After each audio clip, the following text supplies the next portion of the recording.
Links down below to Credit, predominantly IGN, where I get a lot of my gaming news from. Kind of quickly condense it. I grab what's important to me, hope it's important to you, so I can make an extra nickel on the channel. So CEO says that Arc 2 is still on track for release, and it'll probably be closer to late 2024, and that they have about a 5-year yearly DLC plan for them, which would push them right into the year 2029. And that is that. Really not much else to say other than it will be an Xbox Series X, S exclusive day one on Game Pass as well. And it's going to be on PC via Steam and Windows. This is one of the reasons why I have an Xbox Series X collecting dust for things like Forza, Microsoft Flight Simulator, a few other games, State of Decay. It's just good to have, in my opinion. Because again, I don't trash one console over another. I trash all of them. I trash everything. If something needs to be shat on, I'm going to take a dump on it. Which brings me to my next thing here. The PS5 has outsold the Xbox Series X and S in a 3-to-1 ratio in 2023, the new data reveals. But ultimately, even though I technically am a PlayStation diehard fanboy, I'm not one of those assholes. I don't care if they outsell Xbox 1,000,000 to 1. Doesn't mean it's necessarily better. When the PS4 first came out, yeah, that's right, the fourth one, not the fifth one, the fourth, and the Xbox One, I went for an Xbox One because I was actually able to get one on day one. I wasn't able to get a PS4 on day one. So again, that could have skewed the sales a little bit. So there could be a lot at play here. PlayStation was really hard to find. People were buying them by the thousands, all the scalpers. There could be a lot of skewing, but in the end, sure, they outsold it. And I'm like, okay, great, that's fantastic. They always talk about they're a competitor to one another, which I suppose there's some truth to that. But ultimately, to me, I'm just sticking with mainly PlayStation because in the end, and I've talked about this before and I'll touch on it a little bit quickly here, I've had less issues with PlayStation. So I have a powerful gaming PC and I don't really like gaming on PC, even though it's the master race. It's just not my preference. Your game file saves are all over the place. Sometimes you've got IRQ conflicts. You got to wait for NVIDIA. Graphics card updates. Steam, which is amazing, is still a form of DRM, which it bugs me. It's not like it was in the early 2000s, okay, is what I'm saying. So for me, I stuck with PlayStation because it's simpler, and PlayStation came out before the Xbox. So when the Xbox came out, we were already on the PS2, and by then I was like, bitch, you ain't got nothing that I want. And for the longest time as well, Grand Theft Auto used to be exclusive to the PlayStation. There just wasn't anything on Xbox that really wanted. But I have owned, for the sake of owning, every single Xbox that's ever come out. I've had every PlayStation that's ever come out. So I've played these goddamn things. I'm allowed to crap on them. And there's some stupid stuff that Sony has done, like give away my information to a hacker that was probing into my information twice in the span of 4 hours. And then were unavailable for chat. And that made me lose a lot of respect for Sony. It was just really stupid, whereas the customer service for Xbox is like absolutely paragon. They're incredible. But with all due respect, I've had some severe hardware issues getting disconnected from my controller, logged out of my controller profile, false battery deaths and shit like that, and then I switch out the battery, it's still the same problem, or I pull the battery out, put it back in, it's fine. And that's plagued me throughout all of my machines, even the Xbox Series X. A couple of times that I've been playing it, I would get the weird disconnection issue. And it was just really frustrating. So yeah, I'm allowed to crap on Xbox and be like, man, first it was 2 red rings of deaths with my Xbox 360s. I didn't have that on my PlayStation 3s, and, you know, I kind of do that back and forth stuff. And back when I was into the discs, I was able to buy a disc, go home. At some point, I didn't even have the internet for a while back in those days. And I remember with the Xbox, when I got my first one, I couldn't even set it up and put the disc in. It wanted me to log in with my, you know, Microsoft account. So I had to go over to I had a friend back then. I pity him. And I had to use their Wi-Fi to set up my Xbox for the first time. Then I was able to use it offline. Whereas my PlayStation, I've always just been able to do that. So again, I could talk trash about anybody, but I have something to back it up with as to why it's bullshit.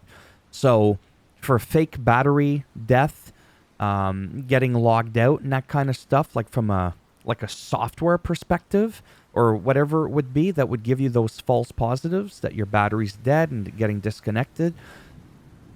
Putting that aside, where is my controller? Whatever, I've got a few of them actually, Xbox Series controllers.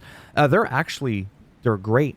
I find I get less drifting with them, although the buttons on the back started to stick.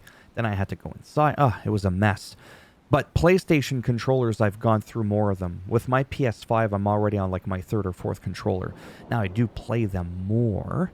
The battery sucks on the PlayStation. DualShock controllers, they're absolute garbage. Nothing touches the Nintendo Switch controller. But yeah, I want to say that this time around, the Xbox One, it feels very premium, especially their console, the Xbox Series X. I don't know anything about the Series S. The X, to me, I like the shape of it. I just like how hefty, like it feels premium. And if you have a power failure, you're not going to normally corrupt your hard drive. I get a lot of power failures here. And I find the PlayStation is a lot more sensitive to that. I've had them burn out and stuff. But despite that, in the end, I do prefer PlayStation. And that's okay, right? This whole like console war, I just never understood it. It's like, bitch, pick the platform that you enjoy the most and roll with it. I try as much as possible to get them all. I get the best of all worlds, but I get the crap of all worlds too. But it's still nice to kind of, I suppose, quickly share, statistics, because sometimes there are some fanboys on either side that are like, yeah, Xbox, I hope you're enjoying your crappy machine from Japan because the Xbox has been outselling PlayStation like 10 to 1. Actually, no, it hasn't. So sometimes it's like an in-your-face kind of thing. But overall, as a PlayStation fanboy, this means nothing to me, honestly. It really, really doesn't. Whether they outsell or undersell, they're still going to be my number one choice for a console. And Xbox is going to be a close second. And there's nothing wrong with that, okay? Now we're going to end off with the third piece of gaming news that I want to talk about, which is World of Warcraft's 2024 roadmap with World of Warcraft, that they prepare to celebrate the MMO's 20th year. And I've been along that whole ride. That's like a little under half of my life because I'm 45. So I was 30. No, not 30. My goodness. I was 20 when the game came out. No, I was 25.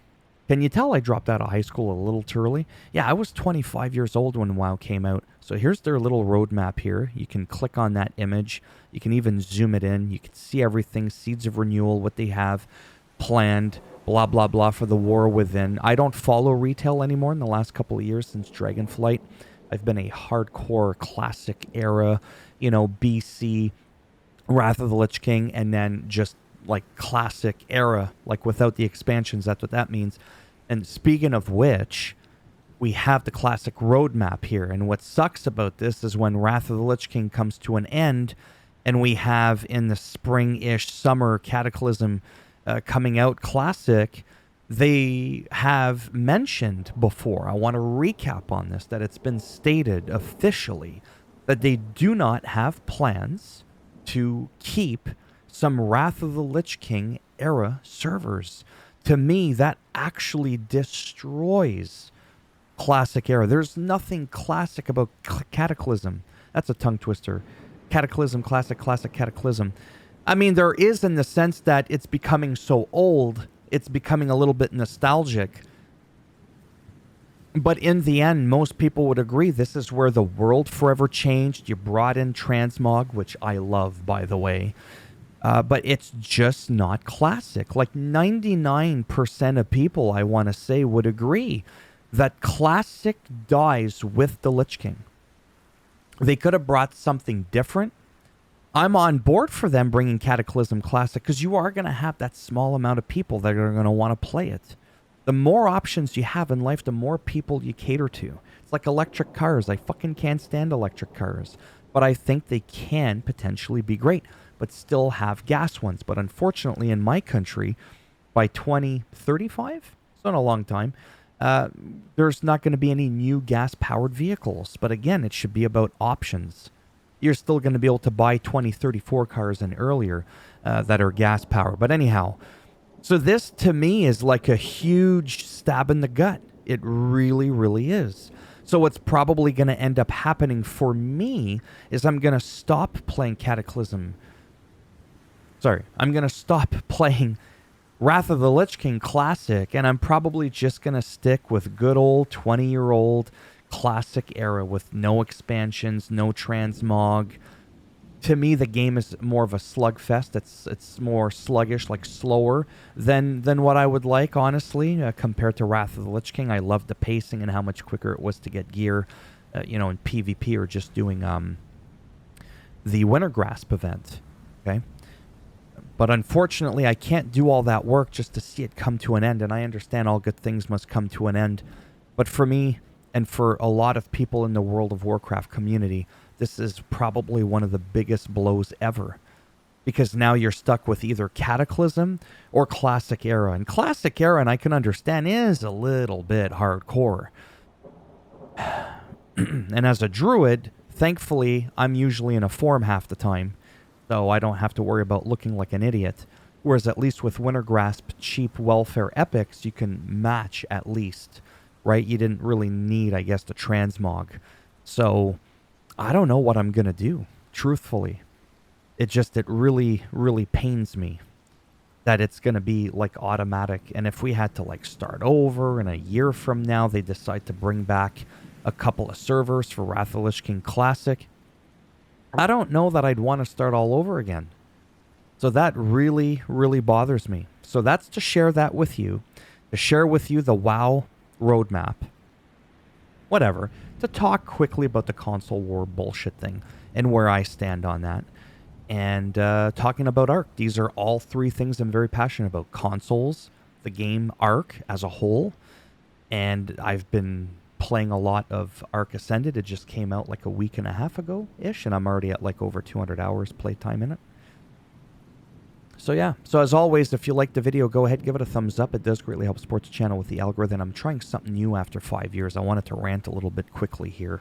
And that was that my channel, as grateful as I am, and it's been making me about the same amount of money every month for the past half decade, I'm not growing. My day-to-day videos are garbage in terms of performance and views. I average still well under 100 views. But I still ultimately crank in over 200,000 views a month. So that's still gravy on my mashed potatoes. They're still moist and they're delicious. If my potatoes were running dry and I was making nothing, I probably would quit YouTube. I would have to take a honest look at myself and be like, you ain't got it. But sometimes you do have it. You have what it takes to be something. You never give up. You always push. You treat this very seriously, and sometimes in life, it's just not going to pan out the way you were hoping or thought you deserved it was going to pan out. So I'm trying something different. I mean, less than 1% of my subscribers watch my content, so to be truthful and not be down on myself, they're probably not even going to notice anyways. But the patch notes, I'm fucking done with patch notes. Unless there's like a massive feature like with God of War coming out with the Valhalla DLC, or Assassin's Creed Mirage coming out with like New Game Plus, like something really big other than... So there's another update and they fixed some bugs and stuff. Great. Did they add any amazing features? You know what I mean? Then yeah, sure, I'll cover that. Like a big feature. Otherwise, this day-to-day shit, not so much. Like I was doing Baldur's Gate, and that was getting, a decent amount of views compared to my other videos. But I'm like, I'm not even narrating them. It would take me like an hour to read the patch notes, and then they fixed the... Holy shit, man. But I still like to keep people in the loop because it's still technically a kind of gaming news. People review a game generally before the game even comes out with a day one patch. And I'm here in the early onset to kind of show you how the game's evolving. So I still might do patch notes in the early beginning for like some big games that I'm playing.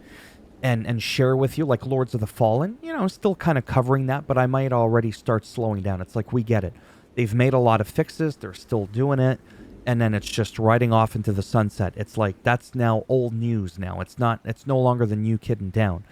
So I'm going to be covering newer games, stick with them in the early ongoing, still do my first impressions when I buy the game and I can afford it and be like, here's what I think of it. Yeah, it's running pretty good. Been doing that with Lords of the Fallen a little bit. Do like sort of like a mini series, like a 2 or 3 parter for each game. And that's just to kind of show you how the game's evolving, what I think of it, how it's running, all this kind of stuff.